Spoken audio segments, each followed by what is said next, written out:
क्या आपने कभी सुना है कि कोई जानवर माँ के पेट से नहीं बल्कि एक फटे हुए पहाड़ के बीच से पैदा हुआ हो? ये कोई कहानी नहीं, ये कुरान का वो हैरान कर देने वाला मोजज़ा है जिसे देखकर हजारों लोग कांप उठे थे। ये बात है कौम समूद की। उन लोगों को अपनी ताकत पर इतना घमंड था कि ये बड़े बड़े पहाड़ों को काट कर अपने महल बनाते थे। जब अल्लाह के नबी हजरत सालेह अलैहिस्सलाम ने उन्हें सीधा रास्ता दिखाया तो उन्होंने मजाक उड़ाया और एक नामुमकिन शर्त रख दी। उन्होंने कहा, ऐ सालेह, अगर तुम सच्चे हो तो सामने खड़े उस ठोस काले पहाड़ के अंदर से एक गाभन ऊंटनी निकाल कर दिखाओ। लोग सोच रहे थे ये नामुमकिन है, लेकिन अल्लाह के लिए कुछ भी नामुमकिन नहीं।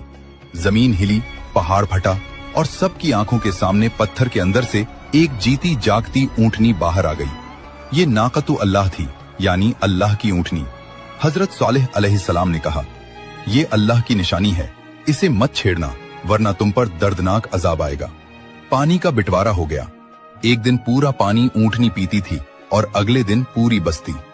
बदले में ये ऊंटनी इतना दूध देती थी कि पूरी कौम के बर्तन भर जाते थे। लेकिन उनका लालच और घमंड नहीं गया। शहर के 9 सबसे बुरे लोगों ने रात के अंधेरे में अल्लाह की निशानी पर हमला किया। उन्होंने इस बेजबान ऊंटनी की टांगे काट दी और उसे ज़बह कर दिया। जब ऊंटनी गिरी तो उसका छोटा बच्चा डरकर पहाड़ की चोटी पर चढ़ गया। उसने आसमान की तरफ मुंह करके 3 बार चीख लगाई।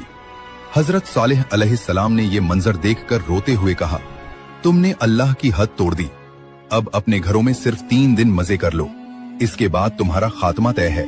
पहले दिन सबके चेहरे पीले पड़ गए, दूसरे दिन सबके चेहरे लाल हो गए जैसे खून, और तीसरे दिन सबके चेहरे काले पड़ गए।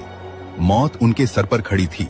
चौथे दिन सूरज निकलते ही एक ऐसी चिंगाड़ आई जो जमीन से नहीं आसमान से आई थी। वो आवाज इतनी खौफनाक थी कि लोगों के दिल उनके सीनों के अंदर ही फट गए। जो लोग पहाड़ काट कर घर बनाते थे, आज वो अपने ही मजबूत घरों में लाशें बनकर गिर गए। न उनकी ताकत काम आई, न उनका पैसा। अल्लाह हमें हर किस्म के घमंड से बचाए। अगर इस वाकया ने आपके दिल को छुआ है तो कमेंट